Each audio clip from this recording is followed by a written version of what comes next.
for civil liberties.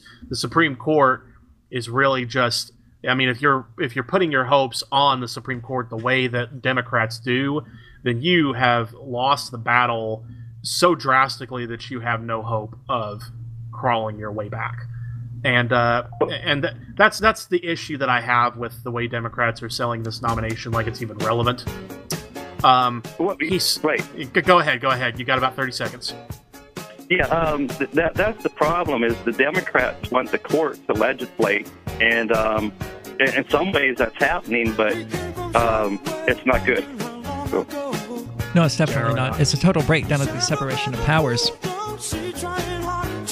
But we'll be back shortly with the Crypto Hour discussing recent attacks, recent stuff in South Korea, and all kinds of other developments in the crypto world. So stay tuned.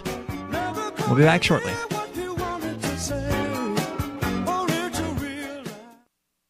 I've been told no in many different ways. I give you an order and you're going to obey it. George, you can go this way. You can't do that and you have to leave here. You cannot bring signs into the rally. Walk with me. Well, I'm comfortable here, actually. Whoa. Hey. Who do you think you are? Excuse me. There is no video and audio allowed in this office. No, I have work today. You ain't gonna make it. Wait a minute. Forget the road. Hey! Oh my God! Unbelievable! Why are you running from me? Because you scared me. What am I being detained for? You're being served. What is this? You're being served. What is this? Bureaucrats have a funny way of telling people no. That's the sound of the men working on the chain. Derek J's Victimless Crime Spree. Watch it for free and order the Director's Cut DVD at victimlesscrimespree.com. What do you shop for that you could otherwise buy at Amazon? Pretty much everything, right? Amazon has competitive pricing and they deliver, and that's a big plus. If you could plan ahead in your shopping, would you be interested in saving up to 33%? There's a catch. You have to do your shopping in Bitcoin. But imagine those savings. It's like a huge raise. All you have to do is go to saveitpurse.com. We've saved thousands, and you can too.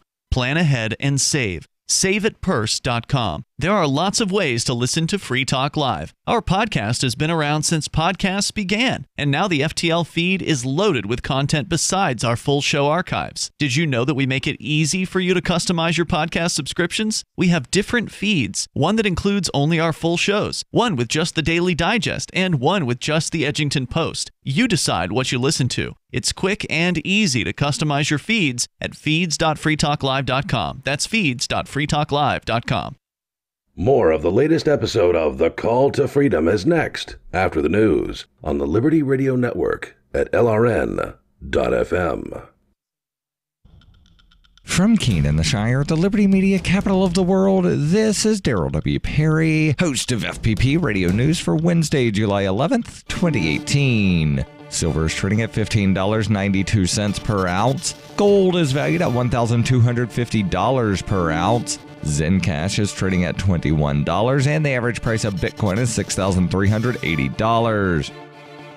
Antiwar.com reports the Israeli government issued a statement announcing a new crackdown on the Gaza Strip. They said the new sanctions against the Strip are aimed at punishing Hamas for the use of flaming kites and cross-border attacks. The crackdown includes the closing of Gaza's lone commercial crossing for an indefinite period of time. Israel also will severely limit the ability of Palestinians to fish off the coast of the Gaza Strip. The Israeli military issued its own separate statement saying that the crossing at Kerem Shalom would remain open to a limited amount of humanitarian aid during the closure. They offered little indication on what conditions there were for easing the new sanctions. The flaming kites have set fires to forest and farmland and have done some damage, though inflicted few casualties. The timing of the new crackdown is curious, however, coming amid talks of an internationally brokered ceasefire. New restrictions are likely to raise doubts among the Palestinians that Israel is in the mood to make a deal.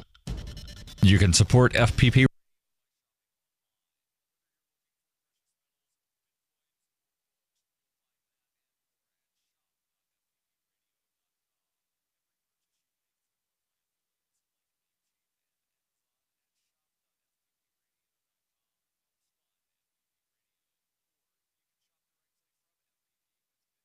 More of the Call to Freedom is coming up next, live after the news on the Liberty Radio Network at LRN.FM. From Keene in the Shire, the Liberty Media capital of the world, this is Daryl W. Perry, host of FPP Radio News for Wednesday, July 11th, 2018. Silver is trading at $15.92 per ounce. Gold is valued at $1,250 per ounce. Zencash is trading at $21, and the average price of Bitcoin is $6,380. Antiwar.com reports the Israeli government issued a statement announcing a new crackdown on the Gaza Strip. They said the new sanctions against the Strip are aimed at punishing Hamas for the use of flaming kites and cross-border attacks. The crackdown includes the closing of Gaza's lone commercial crossing for an indefinite period of time. Israel also will severely limit the ability of Palestinians to fish off the coast of the Gaza Strip. The Israeli military issued its own separate statement saying that the crossing at Kerem Shalom would remain open to a limited amount of humanitarian aid during the closure. They offered little indication on what conditions there were for easing the new sanctions. The flaming kites have set fires to forest and farmland and have done some damage, though inflicted few casualties. The timing of the new crackdown is curious, however, coming amid talks of an internationally brokered ceasefire. New restrictions are likely to raise doubts among the Palestinians that Israel is in the mood to make a deal. You can support FPP Radio by shopping online. Whether you're looking for precious metals, bitcoins, or books, you'll find that and more at shop.fppradio.com. Every purchase you make from one of my affiliates, like Namecheap and Amazon, at shop.fppradio.com helps fund FPP Radio. Or you can shop directly from FPP with Bitcoin in the Bitcoin store. That's shop.fppradio.com.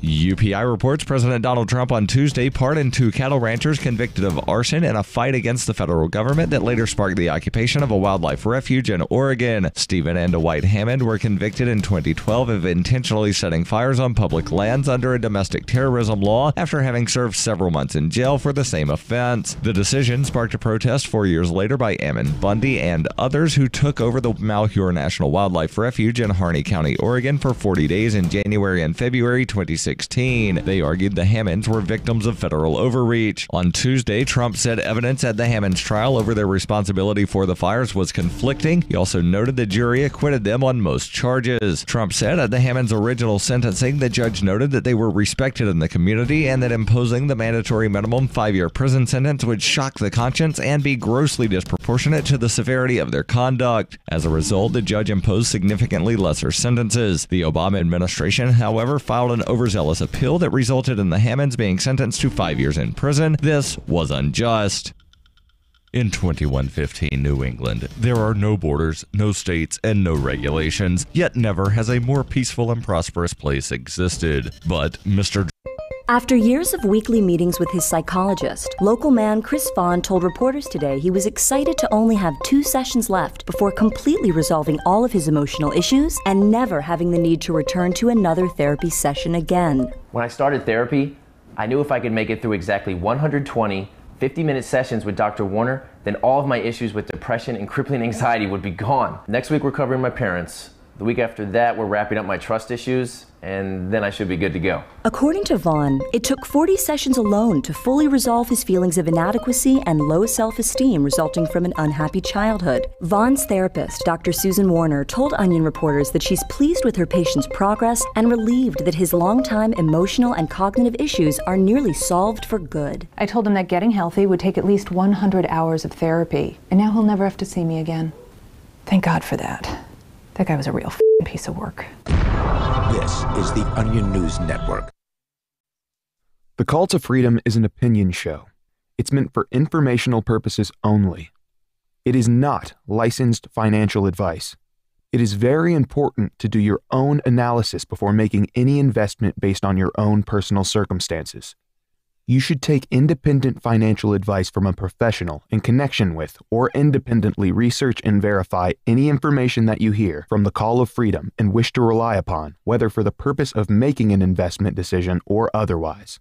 I mean, come on, guys. Duh. It's a cryptocurrency investment and a political talk radio. Of course, it's opinions. Hold. Hold. Hold.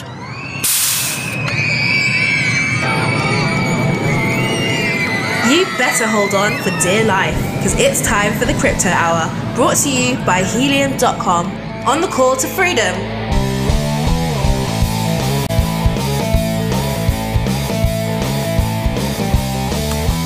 That's right, we are sort of back. We are, and we are Sort of broadcasting here for the first live. time. We were not live earlier. We were having to throw on a repeat because both Tom and I had things that came up earlier today that we had to take care of. Unlike Donald Trump, but we'll talk about that later. Yes, indeed. But welcome back to the Call to Freedom here on LRN.FM, where we are broadcasting live from the Zencash studios from Keene, New Hampshire, and joined via remote by Tom Gray from the Will and Tom like to call it beautiful. I'm indifferent to the aesthetic appeal of East Tennessee. Oh, you're just mean. That's just mean. It's pleasant enough. It is. It is. Is it 1,000,000 degrees down there today? Well, it has been, but it just started thunderstorming, which is like the other half of the weather during this time of year down here. So it'll cool off at the expense of being horribly rainy and, as usual, a risk to my power going out for a little while. And muggy, right? I don't know about Tennessee, but in Mississippi, when it rained during the middle of summer, it seriously becomes a sauna outside. Oh, yeah. Not the good kind either. No. Moving on, as we said, as our doppelgangers from yesterday said, we are coming to the Crypto Hour today. And we've actually got some fairly interesting news, some things that we would like to talk about, some things that we think are probably not correct. First of all, Stiglitz predicts cryptocurrencies will be regulated into oblivion. Oblivion? Yeah, that would be... And we don't mean that cryptocurrencies are being added to the Elder Scrolls.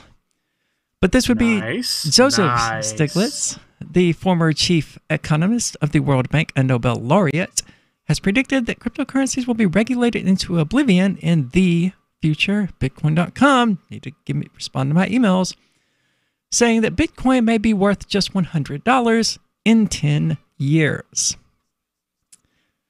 In a recent interview with Financial News, Mr. Stiglitz predicted that Bitcoin and alternative cryptocurrencies will become the subject of a major regulatory crackdown in future. Again, God, Bitcoin. No, in future, believe it or not, is proper grammar.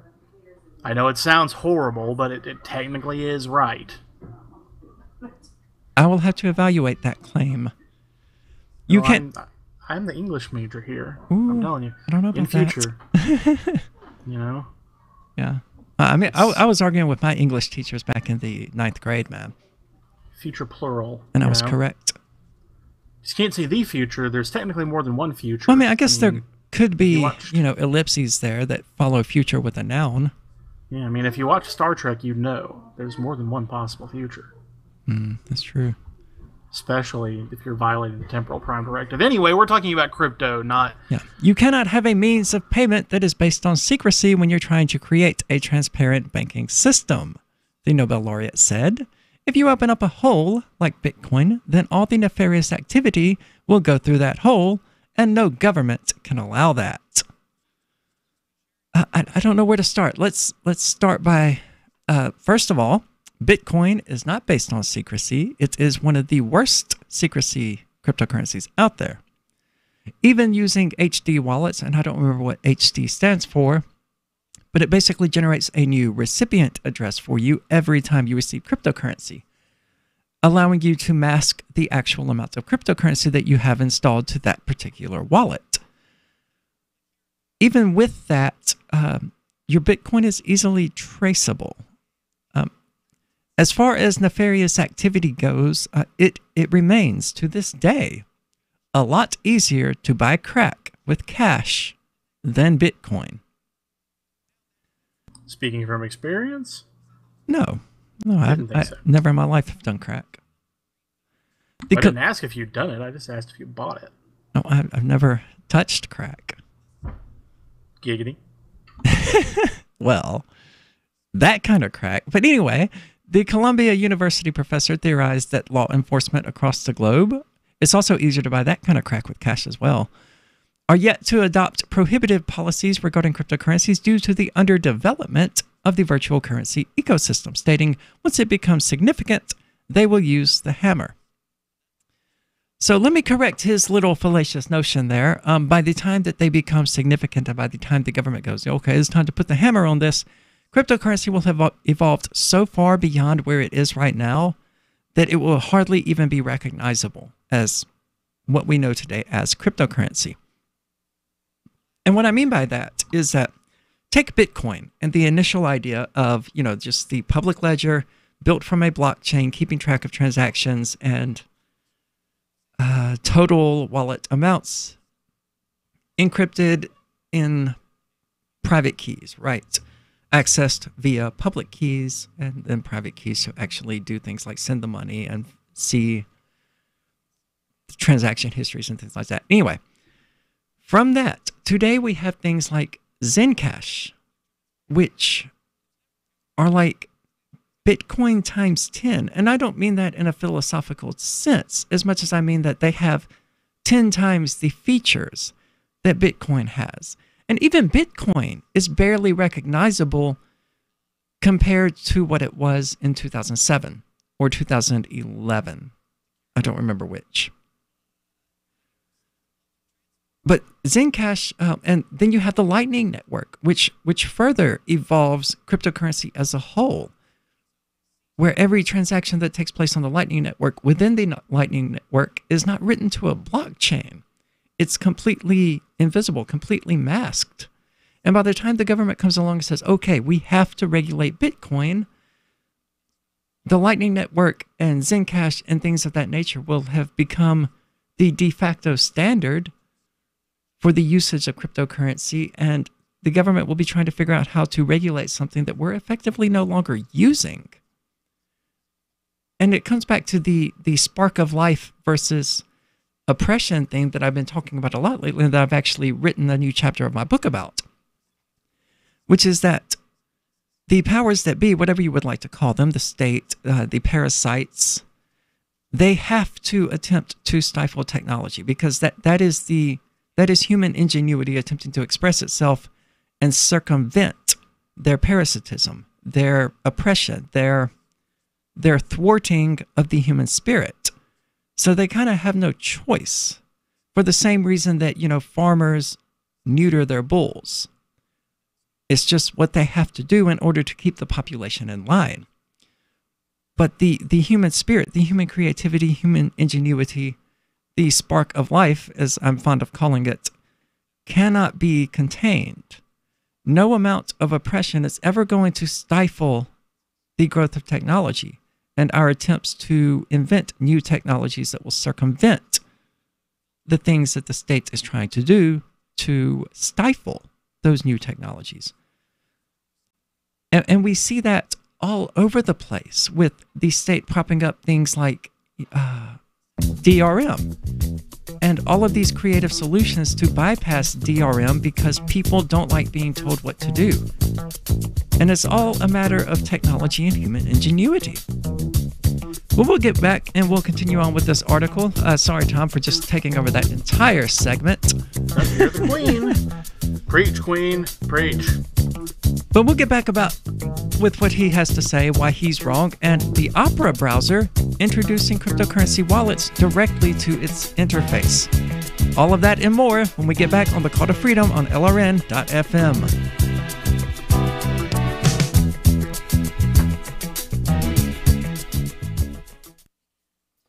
Looking for a great real estate investment? Consider New Hampshire, which is ground zero for the Liberty Movement. Your first call should be to Mark Worden from Porcupine Real Estate. He's more than just a real estate agent. He's your New Hampshire concierge. Where are the best places to live? Do you want farm, city, the burbs, or forest? Do you want a duplex or multifamily building so that renters pay your mortgage? There are homes in all price ranges in New Hampshire, and Mark can help with financing too. Invest in liberty and property. Mark Worden can help. PorcupineRealEstate.com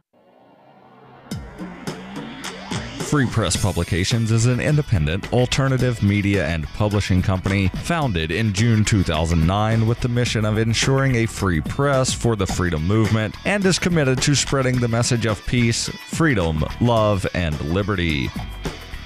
FPP also gives new authors an avenue for publishing freedom-oriented material. FPP brings you daily news and commentary on the website fpp.cc, as well as a daily 5-minute newscast, FPP Radio News, and weekly news, views, and commentary in the FPP Freedom Minute and Peace, Love, Liberty Radio at fppradio.com, and the monthly newspaper FPP News at news.fpp.cc. Find FPP online at fpp.cc. That's fpp.cc, as in Creative Commons. LRN.FM now has a Discord. Discord is a free text and voice chat platform, and we now have our own server with a bunch of channels at discord.lrn.fm. You can join other listeners as they chat about various things during our live shows, or anytime, day or night. Discord software is available cross-platform, so you can have it on whatever device you want and take your chats anywhere. Join our Discord at discord.lrn.fm. That's discord.lrn.fm. Are you tired of governments murdering people around the world? Stop using their money. There is an alternative. Bitcoin is a stateless, free market, non-political currency. Bitcoin cannot be inflated or controlled by any government. By using their money, you are helping the state. Stop doing it. You have an incredible alternative available now. Learn it, use it, spread it. Get started with Bitcoin at bitcoin.com. That's bitcoin.com. Did you know you can get news updates about what's happening with the Liberty Radio Network delivered in the way you prefer? You can sign up for our email updates at updates.lrn.fm. Plus, you can stay in the loop by joining our Facebook profile at facebook.lrn.fm or follow us at Twitter at twitter.lrn.fm. It's all free, so sign up now at updates.lrn.fm for news updates delivered to your email box, facebook.lrn.fm to follow our Facebook page, and twitter.lrn.fm to receive our tweets. On Free Talk Live, we're bringing people to the ideas of liberty every day.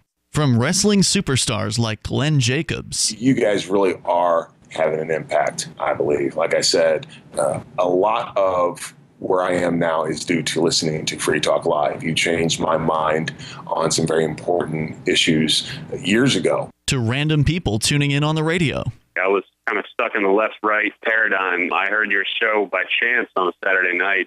From there, I went on, joined the Free State Project, and become an amplifier. So, I mean, that's really the reason why I amp is because I know that if it wasn't for you guys being on as many stations as you are, I never would have found the ideas of liberty. Your amp will directly change more lives by getting Free Talk Live in front of people looking for talk radio online and on the air.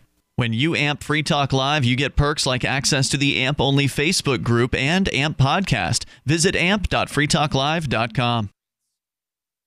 You can sign up to receive the latest about the Liberty Radio Network via our email updates at updates.lrn.fm. That's updates.lrn.fm.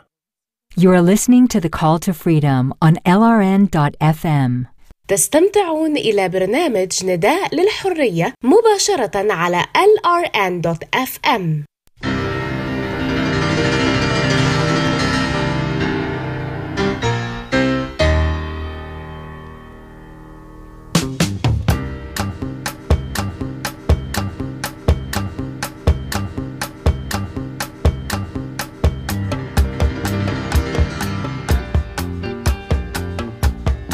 All right, welcome back to the Call to Freedom here on LRN.FM, where we are broadcasting live from the Zencast studio during this crypto hour, which of course is brought to you by motionproject.org.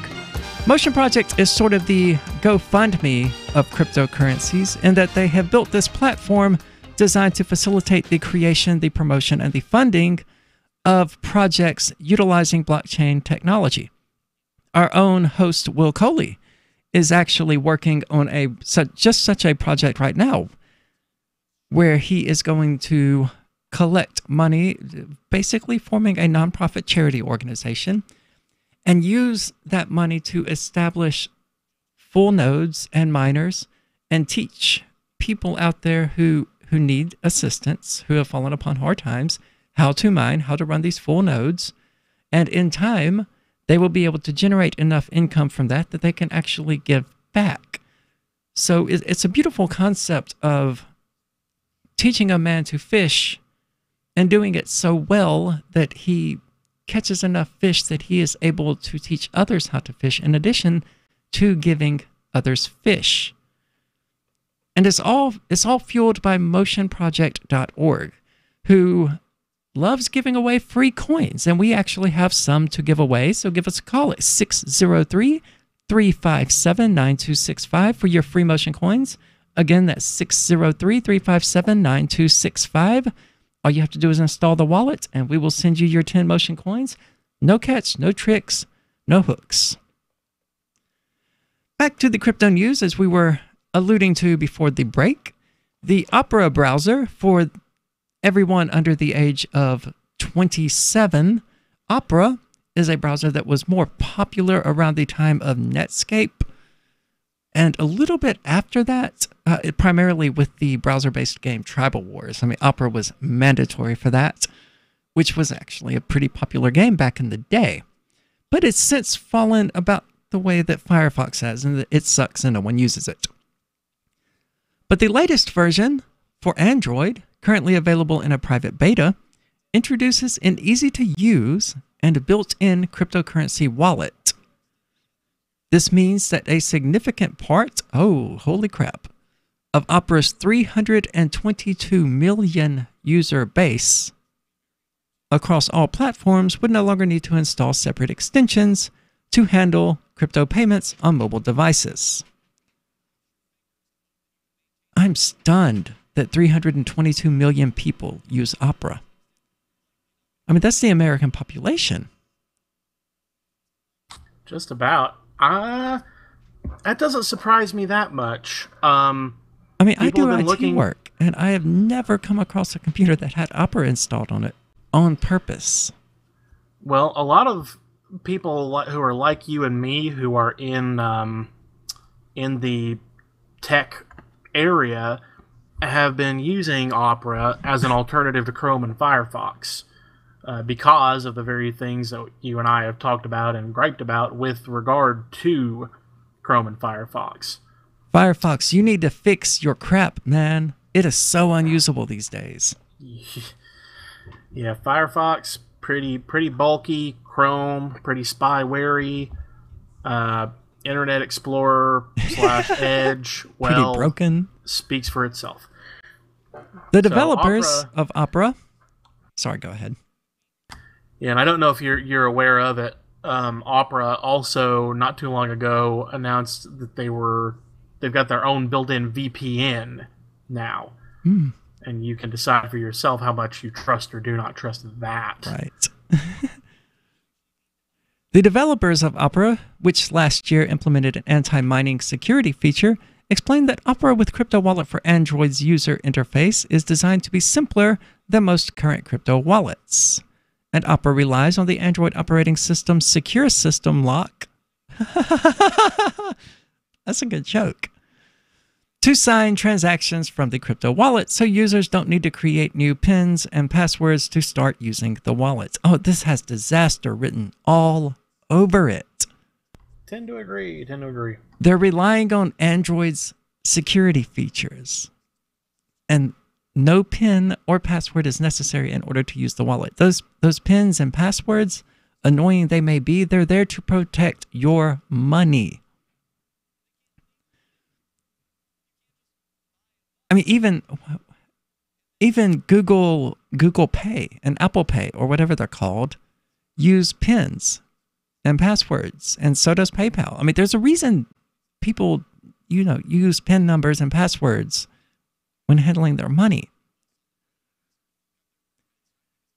Having a crypto wallet in the browser brings the cash experience to the world of online payments, says Charles Hemmel, product lead of Opera Crypto. Paying with the crypto wallet is like sending digital cash straight from your phone, and we just made it easier. This opens up new possibilities for merchants and content creators alike. The beta version of the app only supports Ethereum, ERC20 tokens, and ERC721 collectibles, which it automatically presents to the user. So basically just Ethereum. More disaster written all over it. However, the developers plan to add support for additional cryptocurrencies in the future after testing the waters now and seeing how the community reacts. Opera's crypto wallet also comes with built-in support for the Ethereum Web3 API, which the Norwegian browser maker hopes will incentivize the creation of dApps, decentralized apps. We believe the web of today will be the interface to the decentralized web of tomorrow, added Hamill. By becoming the first major browser to open up to Web 3.0, we would like to contribute to making the Internet of the future more accessible. Our hope is that this will accelerate the transition of cryptocurrencies from speculation and investment to being used for actual payments and transactions in our users' daily lives. Well, come to Keene, New Hampshire, man, because probably 70% of the things I purchase are purchased directly with cryptocurrencies. Which is actually kind of amusing, and I have to give Dashback further credit for this because my nature is to hold the good money and spend the bad. There's actually an economic law about this. If I have to pay for something and my options are to give an ounce of gold, to give Bitcoin Cash, or to give cash, which one of those do you think I'm going to use? Cash every single time. And I actually got berated about it a couple of times by Will at PorkFest because, we were at these places where you could spend crypto and I just kept turning over cash.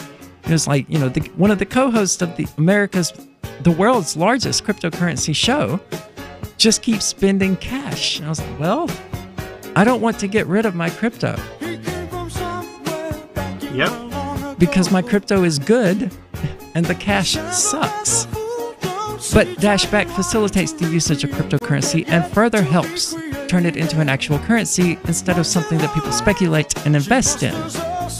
Which is good because cryptocurrencies need to be used as currencies. They are not investments.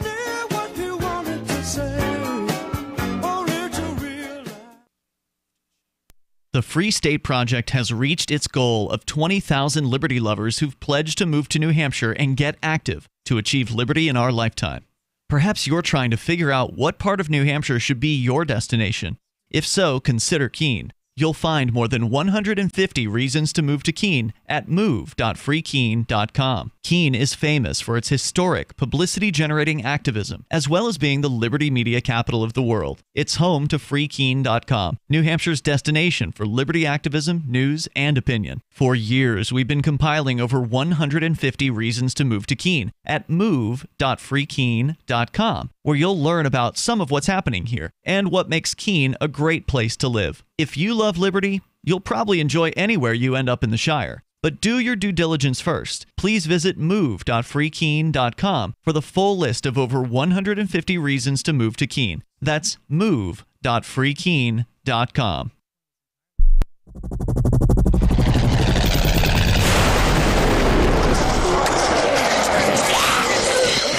In Survivor Max 2, School Bites, Max must scavenge through a wasteland swarming with the undead. Desperate to find the medicine he needs, he discovers a community of survivors at his former school. Has he finally found the safe haven he's been looking for, or will he discover that school bites?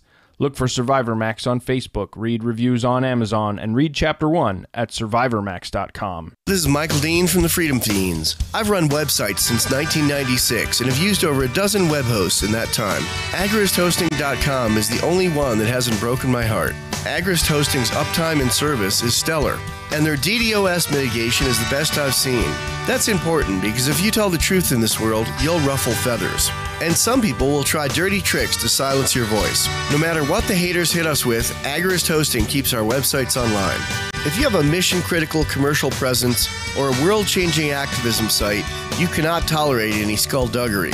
So go with agristhosting.com. Have a WordPress or blog site, but you're not satisfied with performance or uptime? Or just want raw hosting? Want to pay with Bitcoin? Agrist Hosting specializes in high-performance hosting with personalized service. Go to agristhosting.com and click on the button that says Get Hosted. That's agristhosting.com. Imagine someone in your community getting in their car, turning on the radio, and hearing the Liberty Radio Network. You can make that vision a reality with your own micro radio station. Visit broadcast.lrn.fm to learn how you can put our programs on the air in your area. You can have LRN.FM running around the clock, and you can even add in your own local shows. Building a radio station is simple, but programming isn't. That's where LRN.FM comes in. Learn more at broadcast.lrn.fm. That's broadcast.lrn.fm. Is spreading the message of liberty, cryptocurrency, and peace around the globe worth $2 per month to you? As you may already know, in addition to our internet feed, LRN.FM broadcasts on free-to-air satellite across North and Central America, as well as Sub-Saharan Africa. And we've been available on satellite for free 24/7 since 2010. The LRN.FM free-to-air satellite signal is reaching some of the most oppressive regimes in the world, and there's no doubt our ideas are making an impact. You can learn more about the channel's impact by watching the 3-minute video at fund.lrn.fm. If you'd like to help free minds globally with our ideas of liberty, cryptocurrency, and peace, you can donate as little as $2 per month via fund.lrn.fm. You can help us continue and expand our satellite broadcast to multiple continents. Visit fund.lrn.fm today, and thank you for your help. Don't forget to share the link on social media. That's fund.lrn.fm. What's up next? Visit the Liberty Radio Network program guide to find out at shows.lrn.fm. That's shows.lrn.fm. You are listening to the Call to Freedom on LRN.fm. आप सुन रहे हैं स्वतंत्रता की पुकार सिर्फ और सिर्फ LRN.fm पे।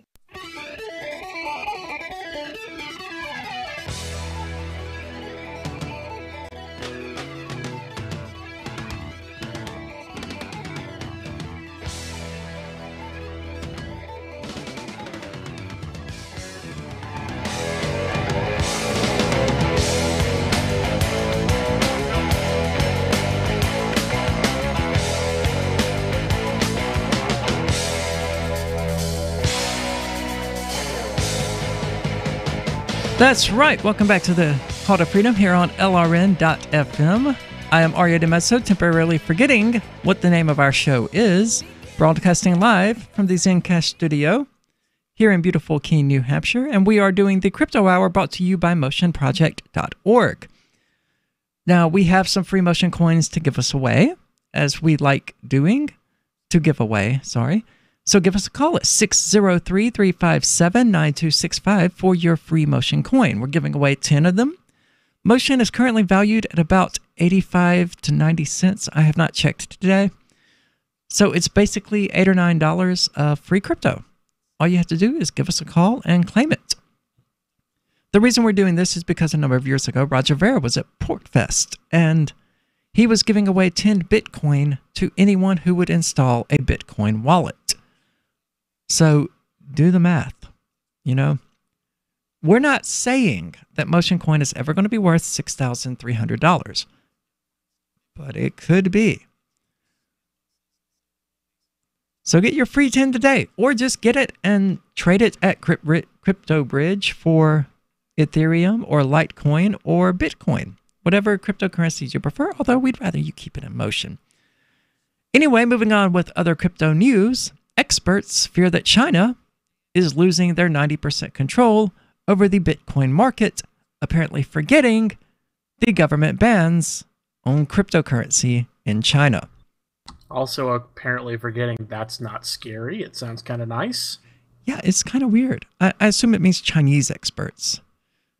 Brought to us by CCN, according to Express, the government of China has confirmed that the country's control over the global Bitcoin exchange market has fallen from 90% to 1%. The UK publication also noted that experts in China fear losing control over the cryptocurrency exchange market. So they thought they had 90% control? They did, I would say. I don't know if it was 90%. But it was an overwhelming percentage of cryptocurrency, of Bitcoin trading and exchange and hodling within China. The absurdity of local experts expecting a different outcome than cryptocurrencies in China trading activity dropping by a significant margin has to be highlighted because the government of China banned cryptocurrency trading as a whole in 2017.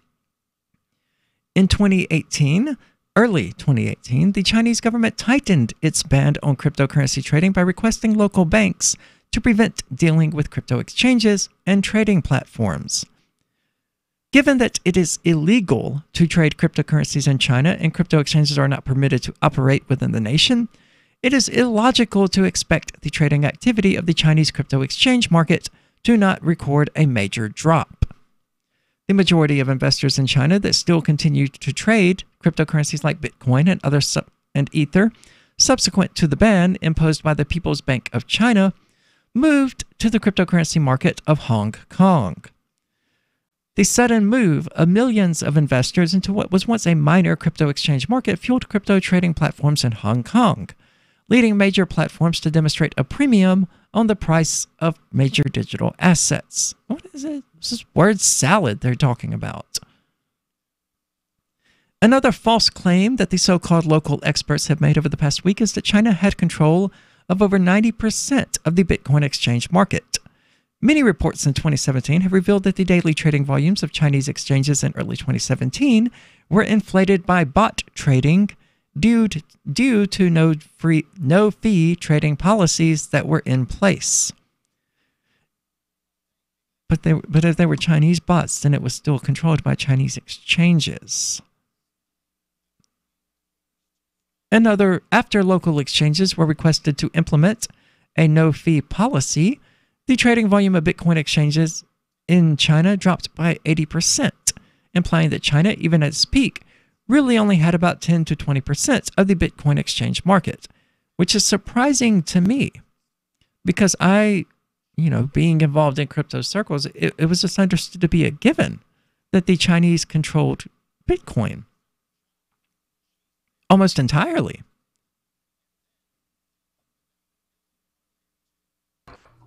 Apparently, it was a given for China, too. I mean, I wonder how much of that impression was Chinese propaganda and how much of this is the Chinese having propagandized themselves. That's a good question. Well, it can't be coincidence that the 2018 ban of cryptocurrencies in China has also corresponded to the drastic decrease in cryptocurrency values and their apparent refusal to regain that value. In August of last year, in July of last year, and through most of last year, it was really predictable. It was really easy to figure out how to make money in cryptocurrency. The major ones, Litecoin, Ethereum, and Bitcoin, they followed exactly the same patterns day after day, week after week, which is Monday at about 8 o'clock in the morning, they would start climbing. And then at about 8 o'clock at night, they would fall. And they would reach their lowest point about 3 o'clock in the morning. And then they would hover there for, gaining a little bit here, gaining a little bit there for a couple of hours. And then it would be 8 o'clock the next morning, and they would gain again. And then Friday would happen, and Friday night, they would just sort of go down all through the weekend. And then Monday, they would reach a new high point well beyond what they reached the week before. Sounds like my weight. So it was a really predictable roller coaster of just, going up and down throughout the week. And then the next week, it would go up and up more and down less. But it had that same trend of just going up like a sine wave, only ascending at an angle. And then something weird happened. October happened, actually. Or was it? No, it was September, because I called it the September slump. And these three cryptocurrencies that had been moving basically in tandem. I mean, I still have the screenshots of the growth charts, and they were identical. Where one peaked, another peaked, and the other peaked. And when one went down, they all three went down. They became totally desynchronized, and prices just went all over the place. And it became almost impossible to predict what they were going to do next. Then they climbed to absurd degrees that they had never reached before, never even dreamed of reaching before. And then they crashed right back down to where they were about August of last year, or above in the case of Litecoin and Ethereum, and they don't seem to have any desire to move beyond that. And part of the reason is because of cryptocurrency enthusiasts. You know, we're all sitting around waiting on that institutional money to come, but the institutional money isn't going to come until Bitcoin is back down to $500. It's just not. And it's not going to increase in value until we're back out there evangelizing and spreading the word about cryptocurrency, which we're not doing. And we can speculate on why we're not doing that, but I think generally it's just because we're not enthusiastic.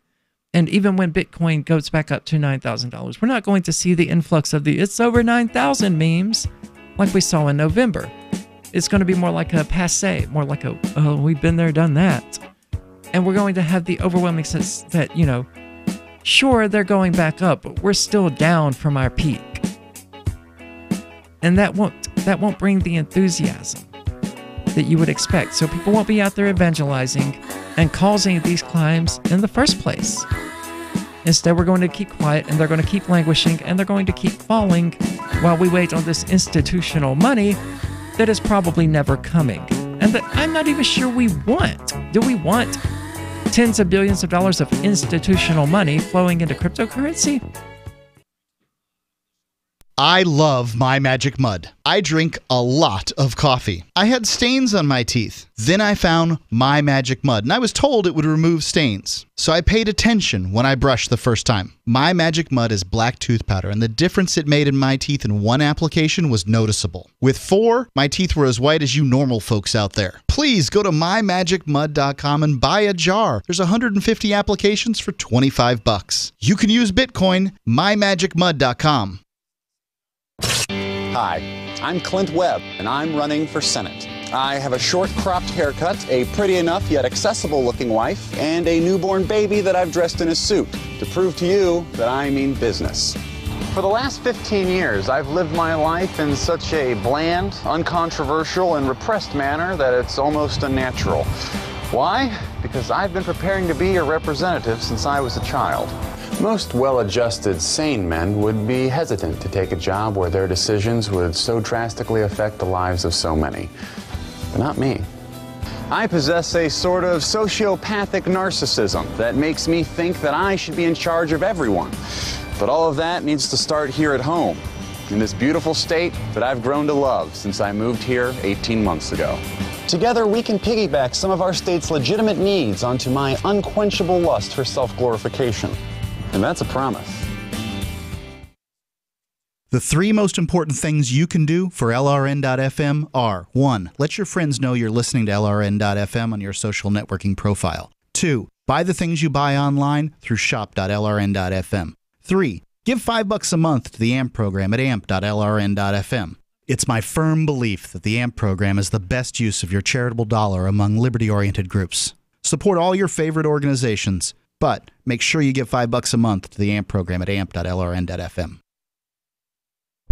So you've signed the Shire Society Declaration and are planning your move to New Hampshire to be around more liberty-oriented people. Next, sign up for the Shire Society Forum at forum.shiresociety.com. There are a bunch of people there who are already in the Shire, and they want to meet you. If you're already in the Shire physically, you should also come by the forums. Remember, not everyone uses Facebook. New people are signing up for the Shire Society Forum every month, so drop in and say hello at forum.shiresociety.com. Did you know we've taken our LRN.FM telephone listen line to a new level with the LRN.FM audio on demand line? Now you can call 712-770-8447 anytime and listen to LRN.FM's live feed. And you can listen to a bunch of our original shows on demand. Long distance fees may apply. Just dial 712-770-8447 and choose from the menu. 712-770-8447. Since time began, tyrants have taken aim at personal liberties. Now there's a movie that aims back. The government has no more right to tell us what to put in our bodies than they have to take our guns or tell us what books we can read. 6 drug police were eaten by bears while raiding a marijuana farm. On your knees, you dirty hippies! Jesus. On your knees! What's the problem, officer? Today, many cops who enforce pot laws do so only because it provides them with cushy jobs, good benefits, and a chance to push people around. I was an undercover narcotics officer. The drug war is nothing but a farce. The Second Amendment says you got to keep you and your gat intact. Guns and Weed, The Road to Freedom. A film by Michael W. Dean and Nima Vadadi. DVD available now at gunsandweed.com or on Amazon. That's gunsandweed.com. Makes the perfect gift. Remember, that's gunsandweed.com. If you enjoy LRN.FM, please contribute to your favorite shows via their websites and become an amplifier at amp.lrn.fm. That's amp.lrn.fm. You are listening to The Call to Freedom on LRN.fm. Unasikiliza wito wa uhuru katika LRN.fm.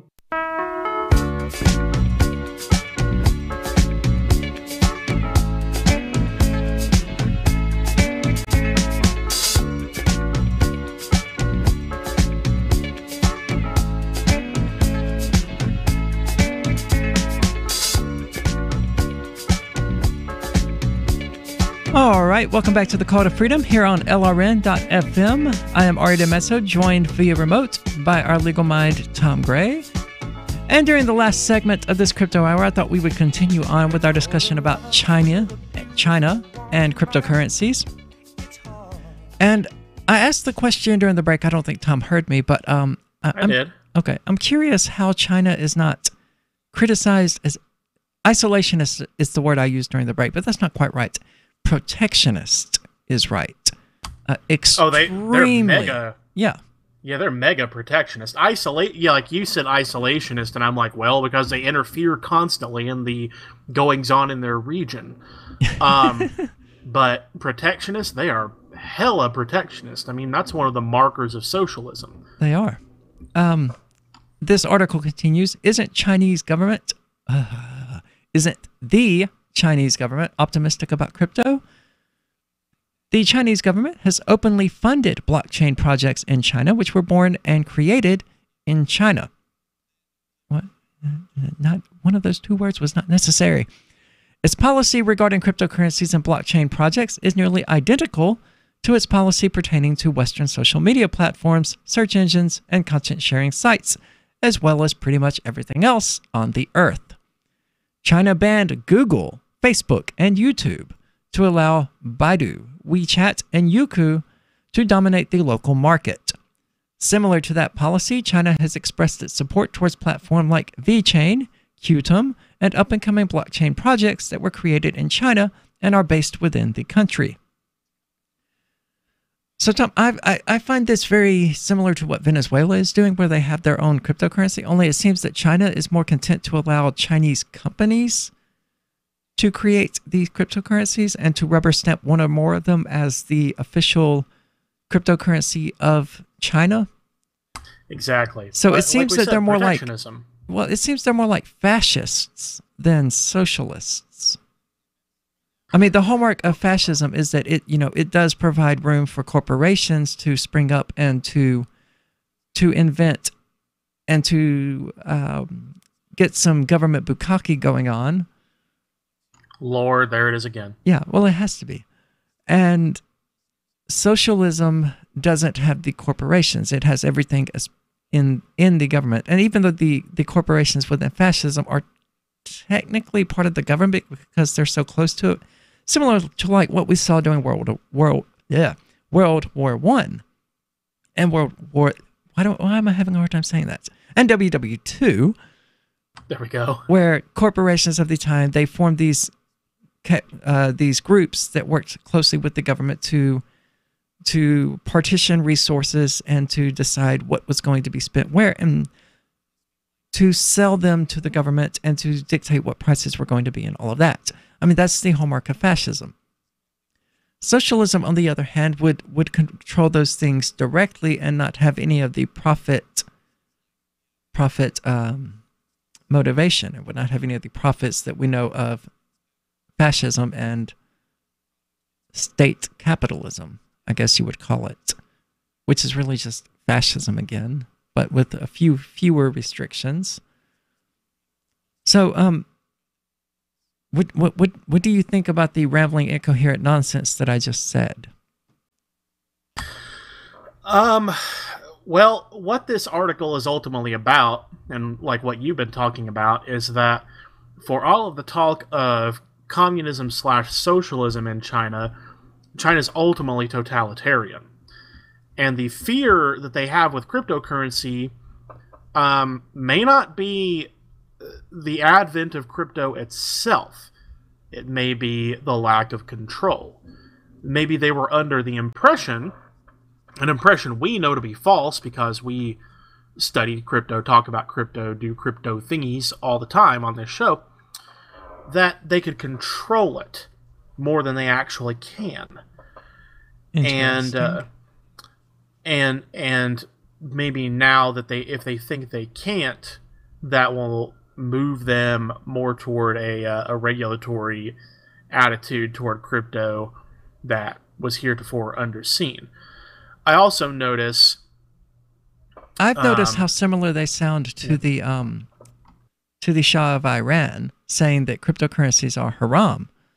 And of course, Will could correct me on this and all of the words I'm pronouncing incorrectly, because it isn't controlled by a state. And because the government of Iran cannot control it. It seems like the states of the world, which is not a surprise to any anarchist out there, are willing to use whatever means are at their disposal in order to maintain control over the population and our right to use money that doesn't suck. The right to use money that doesn't suck. That's beautiful right there.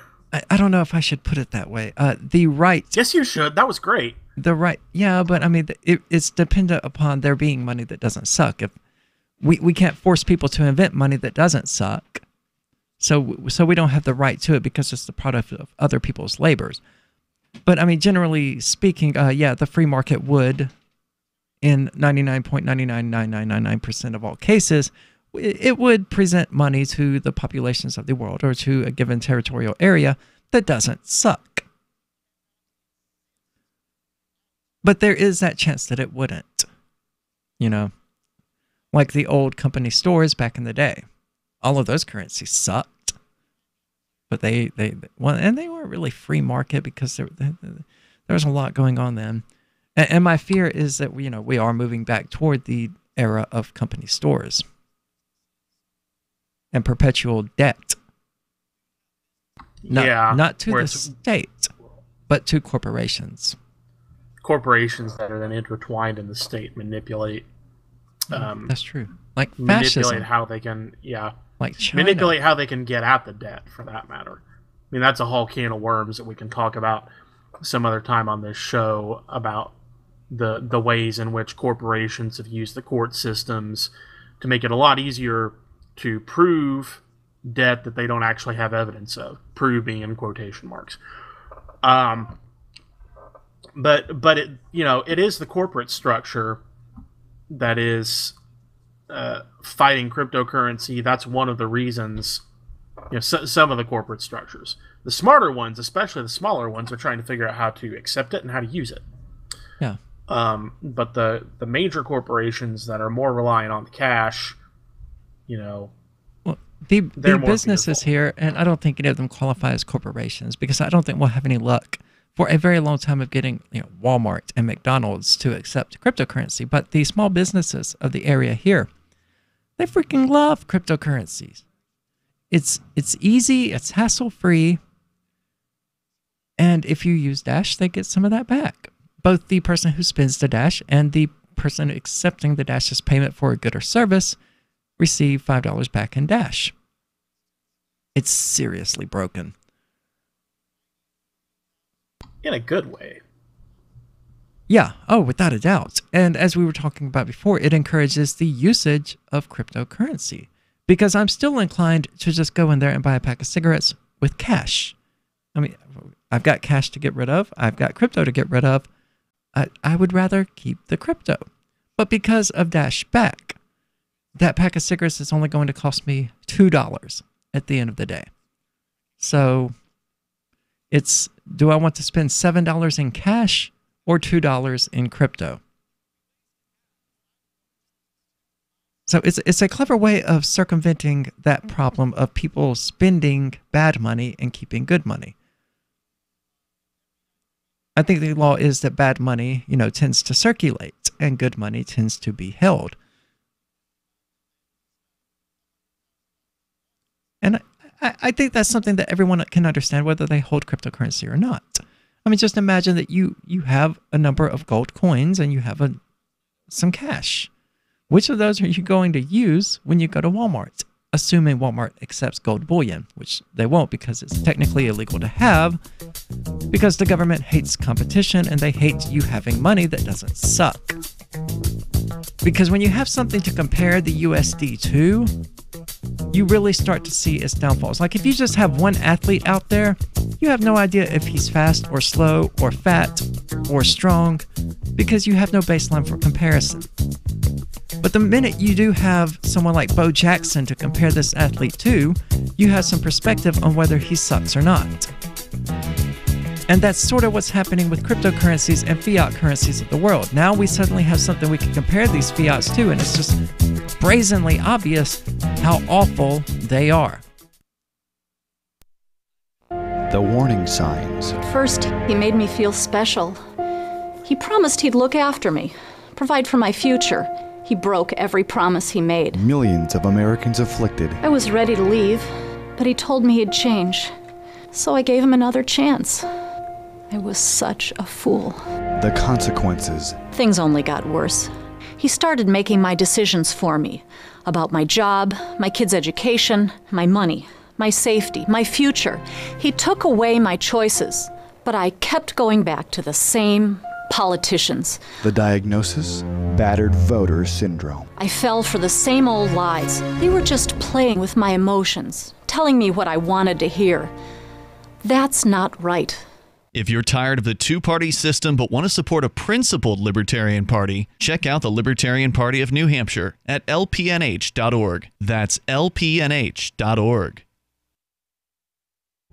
Some of you asked, and now we've delivered. LRN.FM's live Keene, New Hampshire studio shows are now streamed in HD on Twitch. Visit our channel at twitch.lrn.fm and give it a follow. If you have Amazon Prime, you get one free subscription on Twitch. If you use it on our channel, Twitch will give LRN.FM a monthly piece of your Prime subscription cost. So please watch, follow, share, and subscribe to twitch.lrn.fm. That's twitch.lrn.fm. The new 4th edition of Healing Our World, The Compassion of Libertarianism will take your understanding of liberty to a deeper level and has over 1,300 updated references, new cartoons, and a foreword by Dr. Ron Paul. With discounts for multiple book purchases, the 4th edition of Healing Our World is a great gift for the liberals, pragmatists, environmentalists, and Christians in your life who think libertarianism is cold-hearted. Get yours today at healing.freetalklive.com and use promo code FTL for a $5 discount. More of the Call to Freedom is coming up next, live after the news on the Liberty Radio Network at LRN.FM. From Keene in the Shire, the Liberty Media capital of the world, this is Daryl W. Perry, host of FPP Radio News for Wednesday, July 11th, 2018. Silver is trading at $15.92 per ounce. Gold is valued at $1,250 per ounce. Zencash is trading at $21, and the average price of Bitcoin is $6,380. Antiwar.com reports the Israeli government issued a statement announcing a new crackdown on the Gaza Strip. They said the new sanctions against the Strip are aimed at punishing Hamas for the use of flaming kites and cross-border attacks. The crackdown includes the closing of Gaza's lone commercial crossing for an indefinite period of time. Israel also will severely limit the ability of Palestinians to fish off the coast of the Gaza Strip. The Israeli military issued its own separate statement saying that the crossing at Kerem Shalom would remain open to a limited amount of humanitarian aid during the closure. They offered little indication on what conditions there were for easing the new sanctions. The flaming kites have set fires to forest and farmland and have done some damage, though inflicted few casualties. The timing of the new crackdown is curious, however, coming amid talks of an internationally brokered ceasefire. New restrictions are likely to raise doubts among the Palestinians that Israel is in the mood to make a deal.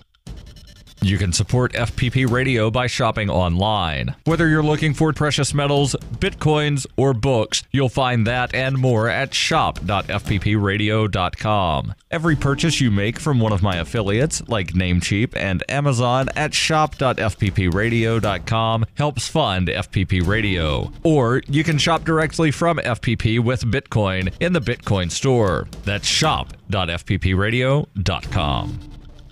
UPI reports President Donald Trump on Tuesday pardoned 2 cattle ranchers convicted of arson in a fight against the federal government that later sparked the occupation of a wildlife refuge in Oregon. Stephen and Dwight Hammond were convicted in 2012 of intentionally setting fires on public lands under a domestic terrorism law after having served several months in jail for the same offense. The decision sparked a protest 4 years later by Ammon Bundy and others who took over the Malheur National Wildlife Refuge in Harney County, Oregon for 40 days in January and February 2016. They argued the Hammonds were victims of federal overreach. On Tuesday, Trump said evidence at the Hammonds trial over their responsibility for the fires was conflicting. He also noted the jury acquitted them on most charges. Trump said at the Hammonds' original sentencing, the judge noted that they were respected in the community and that imposing the mandatory minimum 5-year prison sentence would shock the conscience and be grossly disproportionate to the severity of their conduct. As a result, the judge imposed significantly lesser sentences. The Obama administration, however, filed an overzealous appeal that resulted in the Hammonds being sentenced to 5 years in prison. This was unjust. In 2115 New England, there are no borders, no states, and no regulations, yet never has a more peaceful and prosperous place existed. But Mr. Drake Security Company has seen better days. Faced with the prospect of waning power, Mr. Drake intends to replace the anarchy of New England with a government. But at what cost? Will anybody care? And can anyone stop him? Anarchy in New England by Joe Jarvis is available from Amazon.com and all major bookstores. Reuters reports the U.S. government must rapidly reunite 63 children under the age of 5 who were separated by immigration officials after crossing into the United States from Mexico or face penalties, according to a judge's ruling on Tuesday. Judge Dana Sabra.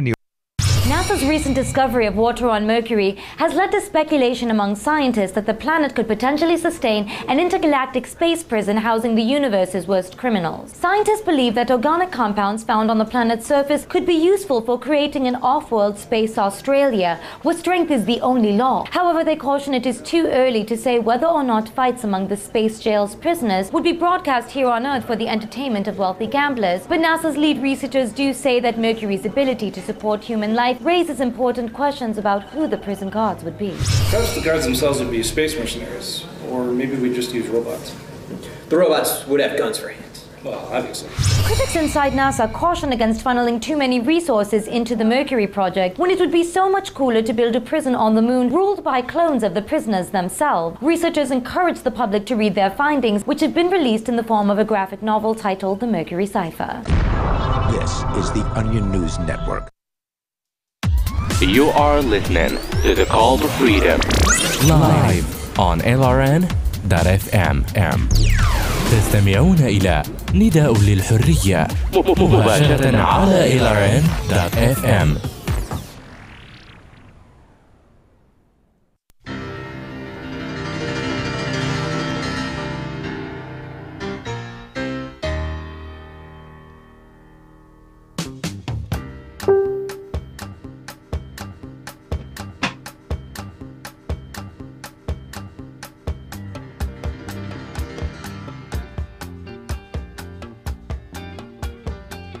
All right, welcome back to the Call to Freedom. I beat you to it, Tom.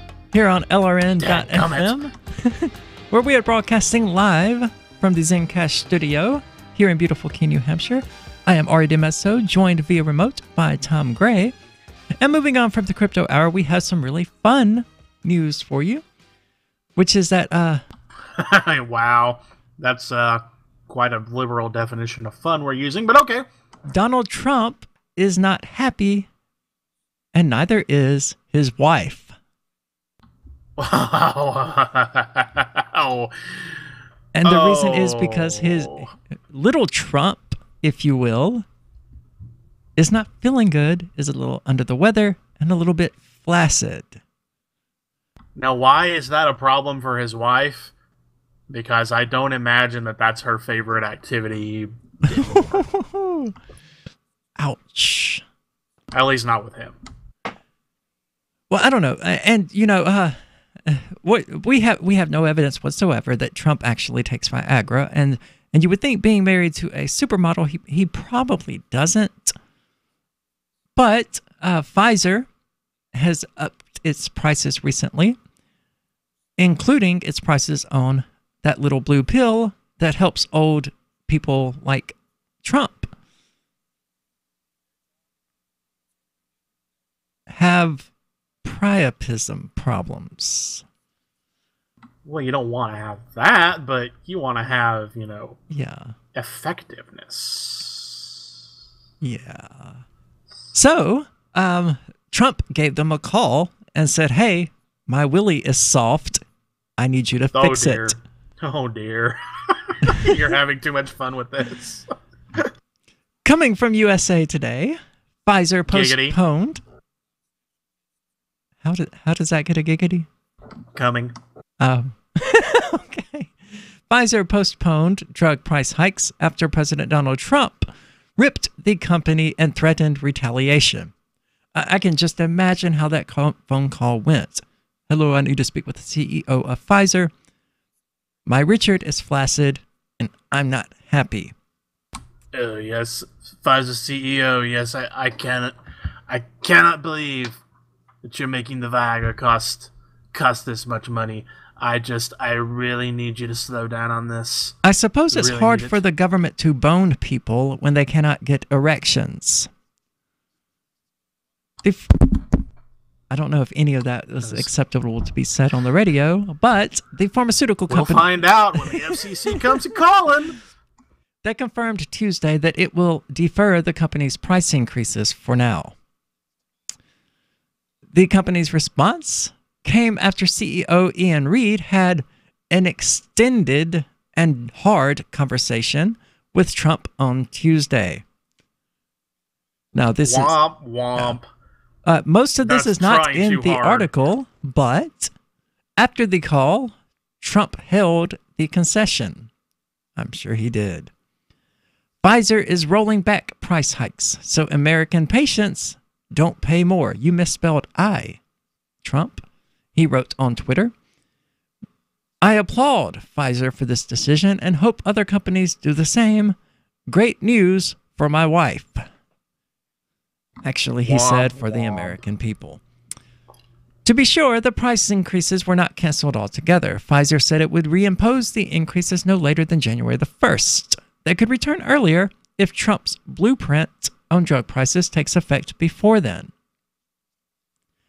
Do you know what blueprint on drug prices Trump is making that they are referring to? I don't think we want the President of the United States determining drug prices.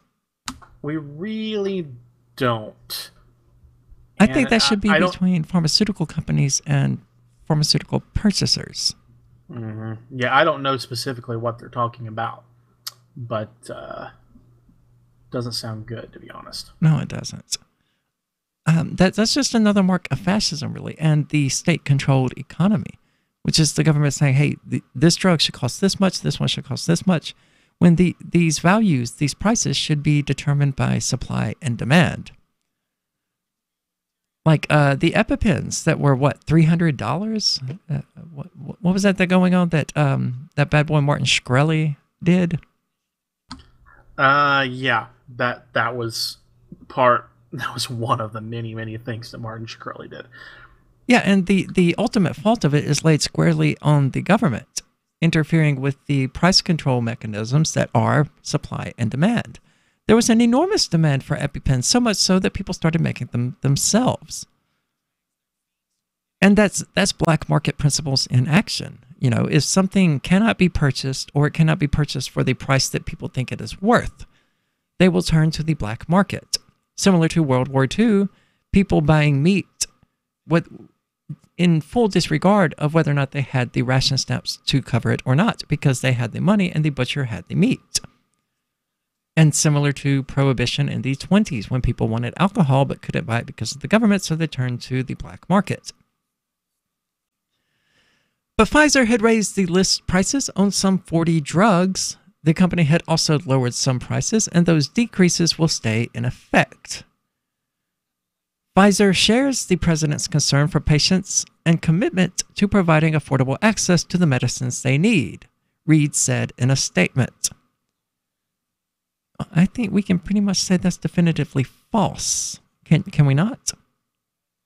I mean, if they're raising the prices to make more profit, I mean, clearly they don't need to raise the prices because they reverse the increases, then how can they say their concern is for patients when they reinstate those price increases? Right. You know, it's like me and my IT firm. When I ran it in Mississippi, I was primarily motivated not to make money, but to help the ordinary people out there who simply didn't have $150 to spend on getting a virus removed. So I would do it for them for like $30 or $40. What would it say about my true motivations if I charged those people $150 and they said, oh, you know, I care about you and I want you to have your computer fixed? I would be a bald-faced liar.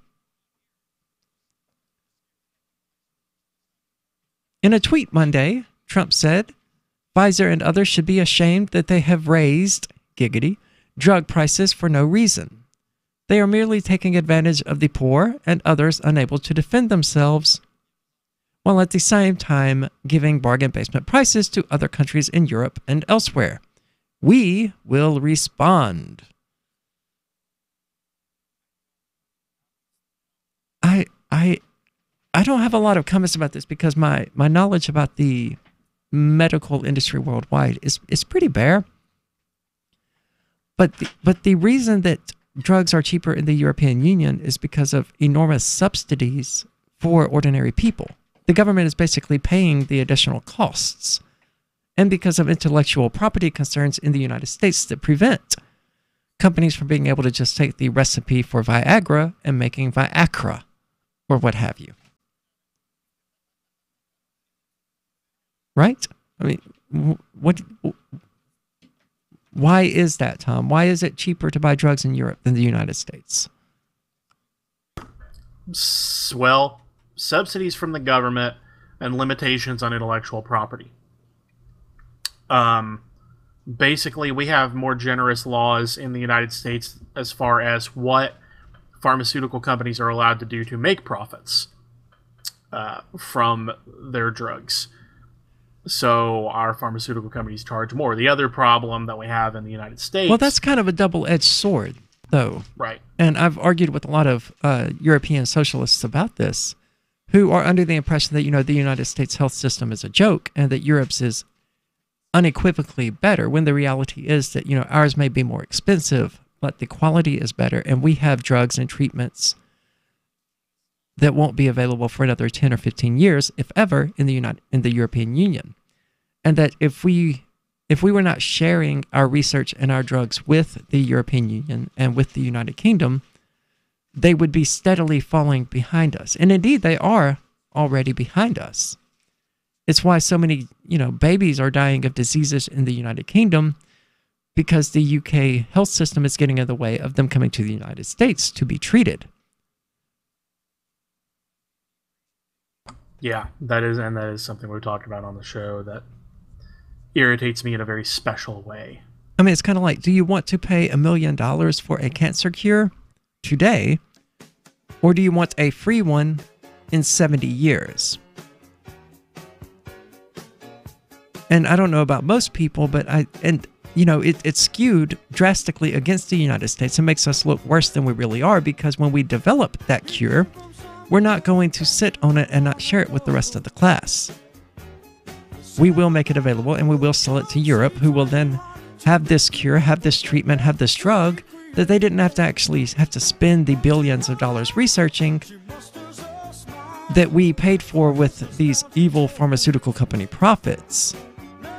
And they go, oh, well, the United States health system is just so broken, when they're using medicines and treatments that we developed. Cell 411 is a free app for Android and iOS that replaces government-controlled 911. Cell 411 allows you to preset a group of friends or private organizations to show up at any emergency. Cell 411 is a nightmare for the state because it proves their so-called services aren't needed. Cell 411 has had thousands of installs, and of course it's covered by the BIPCOT no government license. Cell 411 because your friends won't shoot you when you're in trouble. Without the government, who would build the emergency services? You and Cell 411. Get it today at getcell411.com. Why did you move to the Shire? I moved here to the Shire because there's other people around who take liberty just as seriously as I do. I moved to the Shire because I saw videos of people challenging authority and thought that I could get support myself. It called to me, like, do this right now. I wanted to be around people like me who got it. And once I got here, I knew there was nowhere else that I wanted to be. I've always wanted to change the world. So I moved to the Shire to join people who were actually working towards doing the same thing. The people here are awesome, loving, and positive. It was for the adventure and for the feeling of something important is happening here. And I just wanted to come to sort of be part of that. Visit ShireSociety.com to read and sign the Shire Society Declaration and learn the reasons why, if you love liberty, you should immigrate to the Shire. Plus, add yourself to the Shire map at ShireSociety.com. That's ShireSociety.com. Did you know you can listen to LRN.FM via our free-to-air satellite channels? We have channels over nearly all of North America and much of Africa. All you need is an affordable receiver and a dish as small as 30 inches. There are no monthly fees. Learn more at sat.lrn.fm. Plus, if you are a broadcaster or want to be one, this is a good delivery method for our content. See our coverage maps and get details at sat.lrn.fm. That's sat.lrn.fm. sat.lrn.fm. We've all heard about blockchain assets like Dogecoin, Ether, and Ripple. Bitcoin isn't the only player in the blockchain game any longer. And for those of us wondering how to get our hands on these digital assets, finally, there's a solution. Shapeshift.io allows you to buy and sell between your digital assets and Bitcoin instantly between your own digital wallets. I've used it with ease. Shapeshift.io. There's no account or email address needed. You send them the crypto you want to sell. They send back the crypto you want to buy. It's that easy. Shapeshift.io. Here's a chance to do a little activism while you're cruising Facebook, Twitter, or Google+. Between the LOL cats, the recipes, the hot girls, and the inspirational sunrise memes, Free Talk Live's posts pass by your newsfeed. Like them, comment. It gives us more exposure. If you don't see our posts, click like at facebook.freetalklive.com and then hover over it to click Get Notifications. It's an easy way to spread the ideas of liberty a bit further. I know you're busy, but you can spare that 1/10 of a calorie it takes to click on something. facebook.freetalklive.com. So the protection of life, liberty, and property is what the Free State Project is all about. But it's an effort to move 20,000 people who understand. It's about demonstrating to the entire country that, yeah, we can have a free market, a truly free market. Making it just a freer, great place to live. It's the world's largest voluntarist libertarian community, and it's only getting bigger. That's amazing, to be able to move to a place where other people passionately believe in being free and independent. What the Free State Project is managing to do, though, is to put their money where their mouth is. It's physically getting up across the country and saying, let's go someplace and let's demonstrate the power of these ideas. There's a lot of kind of philosophy that surrounds liberty. There's a lot of thinking about it and talking about it. But here in New Hampshire, people are doing it. 101 Reasons Liberty Lives in New Hampshire, a documentary by Free State Project Early Movers. Watch it free at 101reasonsfilm.com. 101reasonsfilm.com. Join the LRN.FM Discord for live chat 24/7 at discord.lrn.fm. That's discord.lrn.fm. This is Angel Clark, and you're listening to The Call to Freedom on LRN.fm.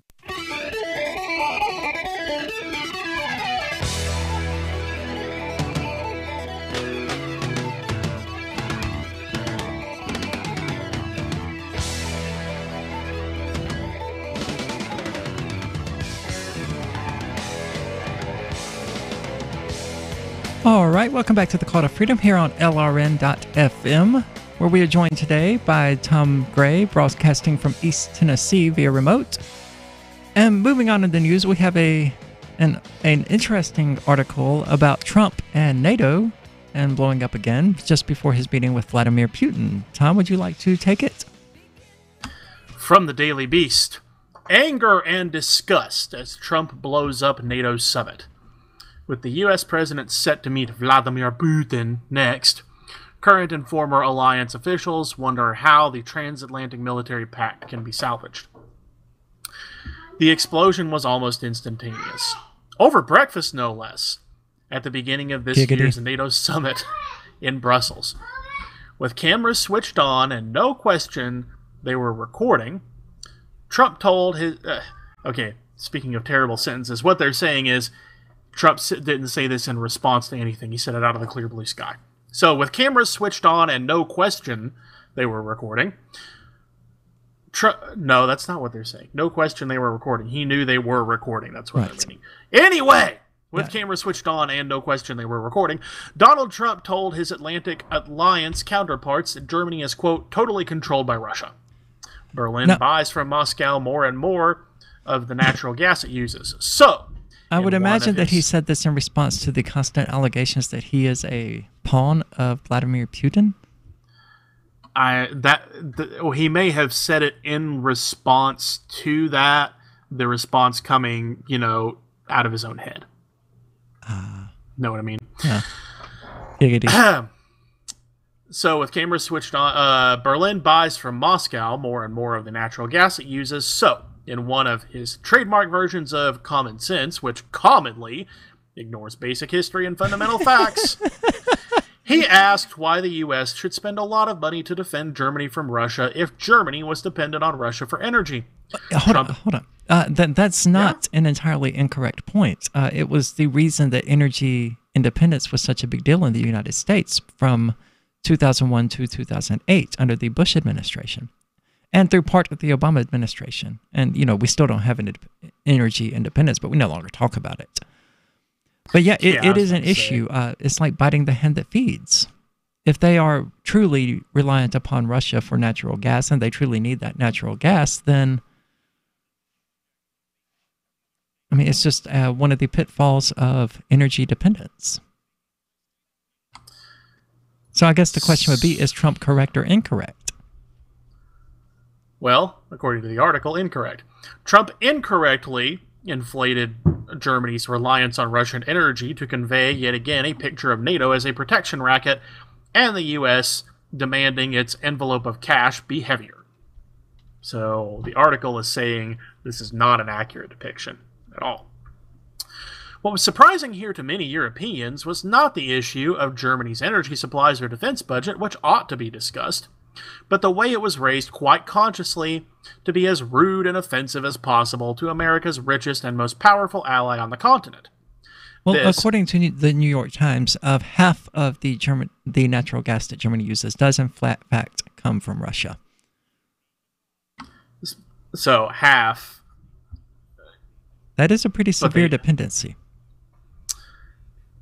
Certainly not total reliance. No, that's true. What was surprising here to many issues is not the issue of Germany's energy supplies or defense budget, which ought to be discussed, but the way it was raised quite consciously to be as rude and offensive as possible to America's richest and most powerful ally on the continent. This after Trump turned the meeting last month in Canada of the G7, most economically advanced democracies in an acrimonious debacle. He not only insulted German Chancellor Angela Merkel there, he threw a Starburst candy at her. What? Yeah, that was a thing. Hold on. The President of the United States threw a Starburst at the Chancellor of Germany. That's it. I quit, Tom. We can't get better than that. No. Nope. We'll never come up with anything more entertaining than that. Is there a video of this? I have to find a video of this. There are photographs, at least, like motion capture photographs. I don't know if they had cameras rolling because they've got to have like specific permission to have the cameras, like the video cameras going. But I'm pretty certain that there is at least photographic evidence. Well, according to this, he threw them on the table. Yeah. Still in her general direction. So anyway. Well, see, I was picturing Donald Trump, taking a Starburst out of his pocket and throwing it at the bitch, which would have been hilarious. You just had to throw the... Well, when you're throwing things at people, yeah. I mean, you can't do that with respect. I mean, he's not throwing them at the nice lady in the blue coat. You know? It's about mentality. What nice lady in the what? Okay, Well, anyway. she's wearing a blue coat when he threw the starburst on the table. Well, then he is throwing it at a nice lady in a blue coat. She's a nice lady. She's Angela Merkel. She's who? Angela Merkel. Oh, did you hear about the Farage against the machine? You mean Nigel Farage? What did he do this time? We'll cover that after this. Okay. If the trend continues, NATO officials present and past worried whether they will ever be able to pick up the pieces. Quote, "The mood here is of concern, disappointment, anger, and disgust," said retired Lieutenant General Ben Hodges, who until October led the U.S. Army's European contingent and who attended the NATO summit. "I expected bad. I kept telling people to expect bad, but it's still surreal to see," one current NATO official told the Daily Beast. "Everyone is in disbelief, worried NATO's credibility is shot, bracing for what comes out of the private sessions. This thing is just getting started, and we will have to make it through the substantive sessions, which will be long and boring." If NATO's reliance upon the United States is so intense that one country in this alliance of, I don't know how many, but a lot, if one country talking smack can just totally destroy the alliance, then it's not really an alliance for that one country's benefit in the first place. Yeah, just... Like Estonia. If we're attacked, Estonia is not going to be able to do anything. How many of the NATO countries actually participated in the attack on Afghanistan? Whether or not you think it was justified, it was done, allegedly, according to statist ideology, it was done as a response to the 9/11 attacks. So I would be curious, and I'm going to look it up, what percentage of NATO countries participated in the invasion of Afghanistan. And this is like where the legitimate part of our NATO allies need to carry the water more comes into play. The part that's not legitimate is the president just ticking people off. Because just because we're not in an alliance with them anymore, even if NATO ends, we still got to get along with people. This is not really conducive to that. That's true, but Donald Trump's general demeanor in the world stage is really shaping worldwide politics. I mean, our friends are becoming Russia, and we're becoming antagonistic of the European Union, which is interesting. It's an interesting development, but it's not doing any good because the North Korea agreement has already fallen apart, and I don't think we can expect much better. Does this ever happen to you? Moments after you're introduced to someone, you forget his or her name. It's a common faux pas you'll want to avoid, especially if you're a job seeker. And even if you're not, here's a tip. As you are being introduced, and while you're still shaking hands, smiling, and making eye contact, say the person's name aloud. Not only does that make a deposit in your memory bank, it acknowledges the other person. And that is more than a nuance, as is maintaining eye contact. With money and attention so scarce now, effective communication skills have never been more important. Cutting through the clutter rather than blending into the blah, blah, blah will help you connect better no matter what the conversation. For more tips, hit survivalspeech.com. I'm Holland Cook. When you hear the word lobbyist, you probably think about greedy corporations, but not all lobbyists are the same. Some are fighting for the freedoms you hold dear. Liberty Lobby LLC is doing just that in New Hampshire, working hard to represent you, not some special interest group. You can help by going to libertylobby.info, where your contribution will give us the tools we need to ensure that your voice is heard. Visit libertylobby.info today to find out more. Free Talk Live. Why would they go around bombing people around the world? Doesn't that make us less safe? Oh, you know what? I guess some of these people got it coming. It's a good day to be dead if you're a terrorist search. How many of the people that the U.S. military has killed in the last decade have been terrorists? A whole bunch of them. You know what? You sound like some liberal church. What percentage? A lot of people. I'm not a liberal, sir. Liberals support war, from what I can tell. Take a look. Obama looked support war when we need it. We have justifiable war. You know, it's people like you. Triumph when good men do nothing, you jerk. Wait a second, Charlie. I'm not bombing anyone. You can feel however you feel about me, but Smedley Butler, the two-time Medal of Honor winning Marine, felt the same way.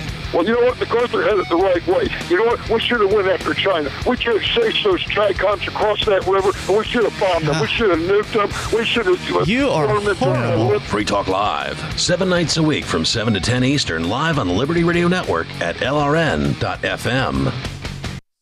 Now that you've found the Liberty Radio Network at LRN.FM, you may want to help expose others to our great programs. To assist you in doing so, you'll find resources at promote.lrn.fm, including details on how to get a free bumper sticker, quarter-page flyers you can print out and distribute, banners for your website, as well as files that will allow you to make your own custom banners and graphics. Visit promote.lrn.fm and help bring new listeners to the Liberty Radio Network. That's promote.lrn.fm. Is spreading the message of liberty, cryptocurrency, and peace around the globe worth $2 per month to you? As you may already know, in addition to our internet feed, LRN.FM broadcasts on free-to-air satellite across North and Central America, as well as Sub-Saharan Africa. And we've been available on satellite for free 24/7 since 2010. The LRN.FM free-to-air satellite signal is reaching some of the most oppressive regimes in the world, and there's no doubt our ideas are making an impact. You can learn more about the channel's impact by watching the 3-minute video at fund.lrn.fm. If you'd like to help free minds globally with our ideas of liberty, cryptocurrency, and peace, you can donate as little as $2 per month via fund.lrn.fm. You can help us continue and expand our satellite broadcast to multiple continents. Visit fund.lrn.fm today, and thank you for your help. Don't forget to share the link on social media. That's fund.lrn.fm. You're listening to the best liberty-oriented audio streamed around the clock, on the air, and online. This is the Liberty Radio Network at LRN.FM. You're listening to The Call to Freedom on LRN.FM. تستمتعون إلى برنامج نداء للحرية مباشرة على LRN.FM.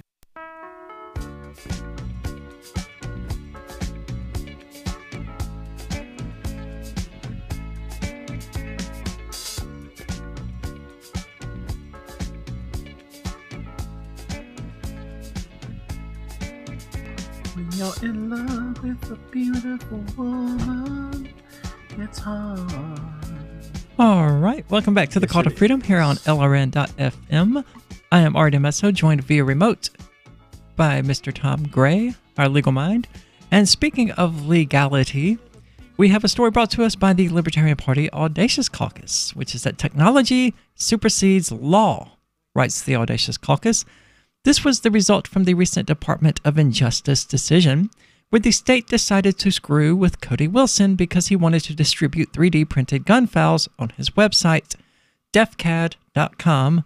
Again, that's DEFCAD.com. Cody just wanted to distribute information in peace, sort of like the DCSS source code, which, when compiled, could bypass copyright laws, and you had yourself a digital copy of a DVD. Yeah, they could have used an editor on that. But the State Department said, not so fast, nerd, and tried pushing a lawsuit on him for international gun smuggling because some other nerd from overseas downloaded a file on his site, from his site. Instead of giving in to the state, Cody challenged the spooks and won. It was decided that gagging Cody restricted his right to bear arms and free speech. Thanks to the DCSS case, we already know that source code is free speech, so why not this? The spooks conceded, and Cody's site will be back up later this month. In further details on this story brought to us by Wired.com, 5 years ago, 25-year-old radical libertarian Cody Wilson stood on a remote Central Texas gun range and pulled the trigger on the world's first fully 3D printed gun, which is the reason that gun control will never work, because 3D printers are a thing. When, to his relief, his plastic invention fired a .380 caliber bullet into the berm of dirt without jamming or exploding in his hands, He drove back to Austin and uploaded the blueprints for the pistol to his website, defcad.com. He had launched the site months earlier, along with an anarchist video manifesto declaring that gun control would never be the same in an era when anyone can download and print their own firearm with a few clicks. In the days after that first test firing, his gun was downloaded more than 100,000 times. So Wilson made the decision to go all in on the project, dropped out of law school at the University of Texas, as if to confirm that his belief that technology supersedes law. The law caught up. Less than a week later, Wilson received a letter from the U.S. State Department demanding that he take down his printable gun blueprints or face prosecution for violating federal export controls. Under an obscure set of U.S. regulations known as the International Trade in Arms Regulations, Wilson was accused of exporting weapons without a license, just as if he'd shipped his plastic gun to Mexico rather than put a digital version of it on the internet. He took his website offline, but his lawyer warned him that he still potentially faced millions of dollars in fines and years in prison for simply having made the file available to overseas downloaders for a few days. Instead, Wilson has spent the last years on an unlikely project for an anarchist, not simply defying or skirting the law, but taking it to court and changing it. In doing so, he has not only defeated a legal threat to his own highly controversial gunsmithing project, he has also unlocked a new era of digital DIY gunmaking that further undermines gun control across the United States and the world. Another step toward Wilson's imagined future where anyone can make a deadly weapon at home with no government oversight. 2 months ago, the Department of Justice quietly offered Wilson a settlement to end a lawsuit he and a group of co-plaintiffs have pursued since 2015 against the U.S. government. Wilson and his team of lawyers focused their legal argument on a free speech claim. They pointed out that by forbidding Wilson from posting his 3D printable data, the State Department was not only violating his right to bear arms, but his right to freely share information. By blurring the line between a gun and a digital file, Wilson had also successfully blurred the lines between the Second Amendment and the First. If code is speech, the constitutional contradictions are evident, Wilson explained to Wire when he first launched the lawsuit. So what if this code is a gun? The Department of Justice's surprising settlement, confirmed in court documents earlier this month, essentially surrenders to that argument. It promises to change the export control rules surrounding any firearm below .50 caliber, with a few exceptions like fully automatic weapons and rare gun designs that use caseless ammunition, and to move their regulation to the Commerce Department, which won't try to police technical data about the guns posted on the public internet. In the meantime, it gives Wilson a unique license to publish data about those weapons anywhere he chooses. So he beat the crap out of the government. And now Wilson is making up for lost time. Later this month, he and the nonprofit he founded, Defense Distributed, are relaunching their website, defcad.com, as a repository for firearm blueprints they've been privately creating and collecting. From the original one-shot 3D printable pistol he fired in 2013 to AR-15 frames and more exotic do-it-yourself semi-automatic weapons. The relaunched site will be open to user contributions. Wilson hopes it will serve as a searchable, user-generated database of practically any firearm imaginable. And all of it will be available to anyone anywhere in the world with an uncensored internet connection to download, alter, remix, and fabricate into lethal weapons with tools like 3D printers and computer-controlled milling machines. Wow, this is quite a victory for both free speech and for free gun control. Free gun ownership, I should say. At least until they find another way around it. That's true. But he fought the law and he won. For now. They came at him and said, hey, we're going to do this thing to you. He said, no, we're not. No, you're not. I'm going to sue you. And he has won. And because of that, the Department of Justice is turning things over to an entirely different department that promises not to be so overbearing and to change the law in regard to weapons under .50 calibers. I mean, that's quite an accomplishment. Yeah, more power to the man. Yeah. You know, I hate to be the eternal pessimist, but I just know they'll eventually find a way around this. I know that they'll eventually find some other way to clamp down. I mean, 3D printed firearms are basically one of those issues that could easily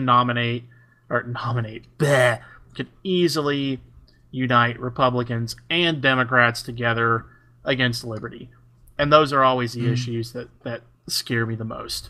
That's because true. Democrats, of course, just want to stop firearms ownership, period, because of their inherent prejudice. And Republicans are shills for the NRA and want to make sure that the guns people own are ones that they bought. But in real terms, what can they do about it? Okay, let's say that the Department of Justice had not backed down and that he had been thrown in prison or something like that. That sucks, and that would have been awful. It would have been Ross Ulbricht 2.0. But all of the files, I mean, they're available on Tor. I'm sure they're available on the Pirate Bay. Taking them off the World Wide Web, the mainstream web, isn't going to stop it. It's rather like abortion or Pandora's box or any of these, or the nuclear bomb. It's done. It can't be undone. 3D printed guns are a thing.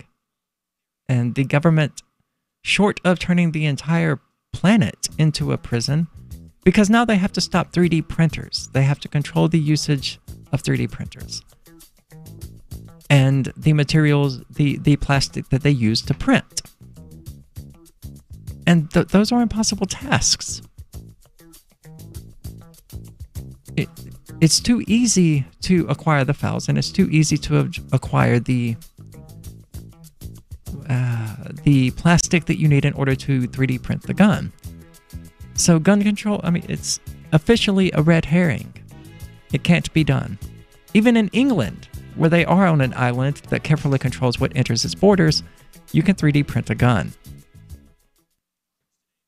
Hi, this is Mark Edge of Free Talk Live. Michael W. Dean's book, User's Manual for the Human Experience, changed my life. In a culture that attempts to turn you into a compliant victim, this book gives you implementable steps on everything from how to be aware of your environment, walking down the street, to business, to how to handle a toxic person in your life. If you're a human, you need to read this book at least once. Go to Amazon and get the Kindle version, or paperback, or an audiobook of A User's Manual for the Human Experience. Hi, I'm Derek J.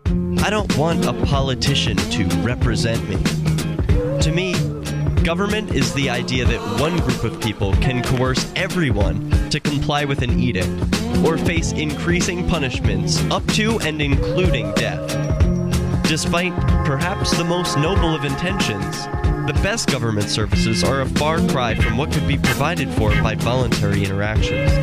Besides, the people who call themselves the government wage wars and put peaceful people in jail for crimes involving no victims.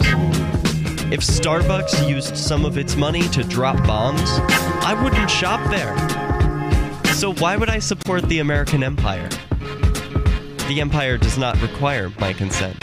Derek J's Victimless Crime Spree.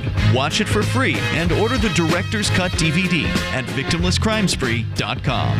That's victimlesscrimespree.com.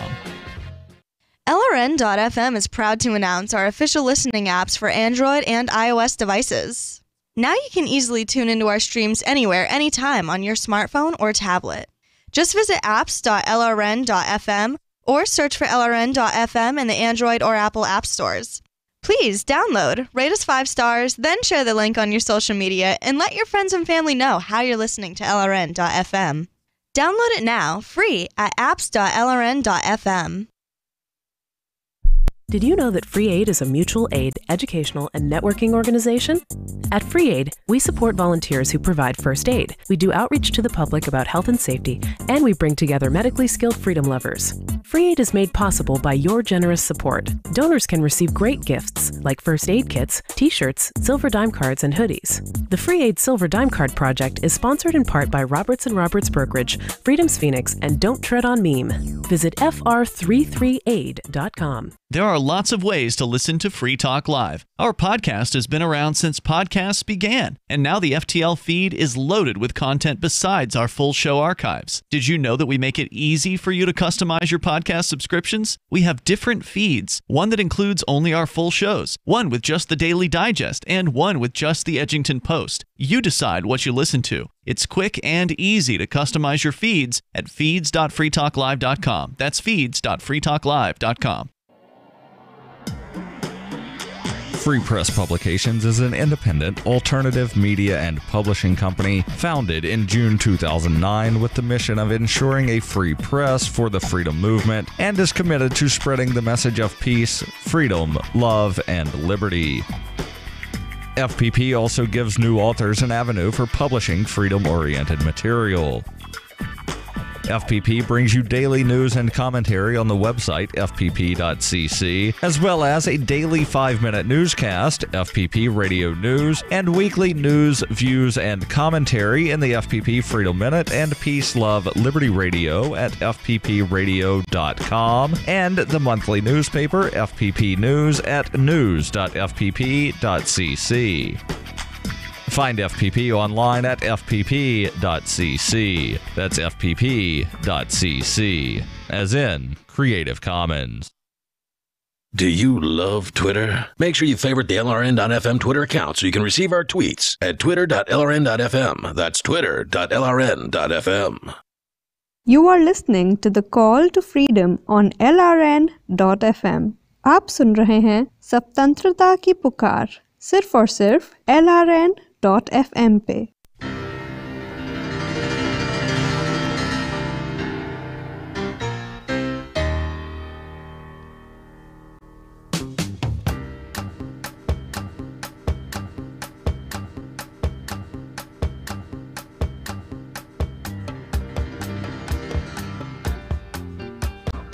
Welcome back to this final segment of the Call to Freedom on LRN.FM.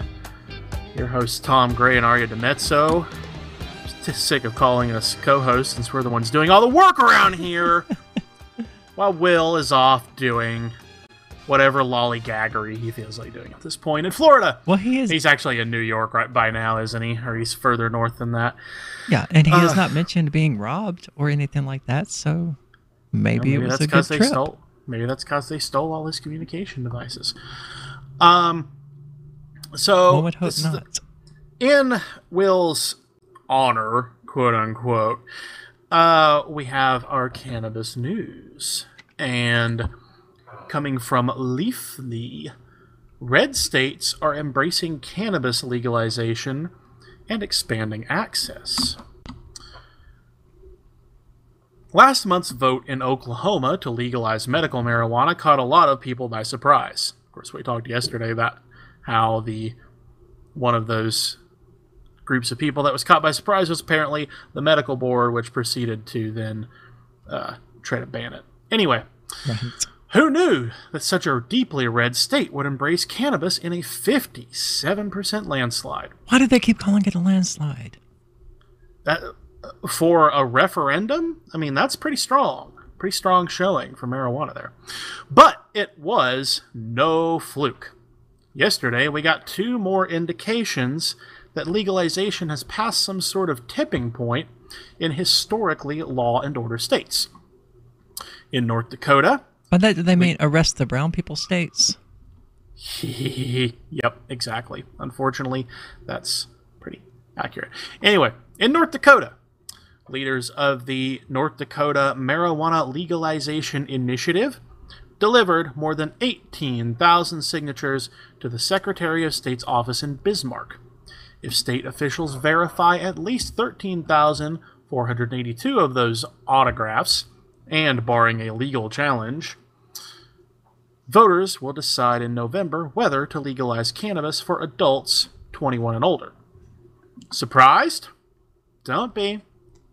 Less than 2 years ago, North Dakota voters caught national legalization advocates off guard when they passed a medical legalization measure. An even bigger win came last night in Maine, where state legislators vigorously overrode Governor Paul LePage's veto of a medical marijuana bill. Oh, that's good news. I love it when Paul LePage gets smacked in the face by reality. I do too, because overriding a veto is no small thing. No. Where is it? With a nearly unanimous vote. Whoa. Smacked hard, it seems. He was. Good. With a nearly unanimous vote, the Maine legislature eliminated qualifying conditions altogether, leaving it entirely up to the physician's discretion. Imagine that. Allowed dispensaries to operate as for-profit enterprises. They're going to let them make profit? Oh, wait till the next part. And increase the allowed possession limit for patients from 2.5 ounces of cannabis to 8 pounds. 8 freaking pounds, man. What the? Woof. Woof is all I can say. I mean, that's a lot of pot. You will need a literal drug mule for that. Yeah. I mean, I hope mules do well in the climate there. With a nod to local control, the new law allows medical cannabis dispensaries only in municipalities that vote to allow such stores. The law will become effective 90 days after the legislature's current special session ends. Maine has voted Democratic in presidential elections since the 1990s, but the state's famously independent-minded residents installed LePage, an erratic Tea Party Republican, that's putting it mildly, sounds like in the governor's mansion in 2010 and re-elected him in 2014. I don't know anything about him. What can you tell me about him? He's like, when they say erratic, he's kind of a loon and he's kind of all over the place. Okay. Like he's very Trump-esque. That's the best comparison I can think of for him. Okay, like he just says random crap and some of it sticks and some of it doesn't. He says and does random crap, and a lot of it sticks more than Trump. I mean, he is a little bit more consistent than Trump in his chicanery and insanity. LePage He's more is consistent in his insanity. Yeah. LePage is a die-hard cannabis prohibitionist, but the same voters who put him in office just keep on legalizing, despite the governor's best efforts to hold back the tide of change. Stupid democracy getting in the way of the governor's personal inclinations toward a plant? Seriously, how dare they? Meanwhile... How do they act like they know what's best for themselves? Meanwhile, Utah's campaign to legalize medical marijuana hums quietly along, surviving every legal challenge the state's prohibitionist lob at it. Barring anything unexpected, voters will have their say come November. And in Missouri, there are at least 3, maybe 4, active medical marijuana initiatives aiming to make November's ballot. Those fighting the losing battle are increasingly tossing up Hail Mary attempts to discredit the growing evidence on medical cannabis. Quote, medical marijuana activists just dropped the charade of pretending there's a shred of science backing this medicine via pot shops model, Maine prohibitionist Scott Gagnon recently tweeted. The science backing the cannabis as medicine model, in fact, can be found in a number of reputable journals.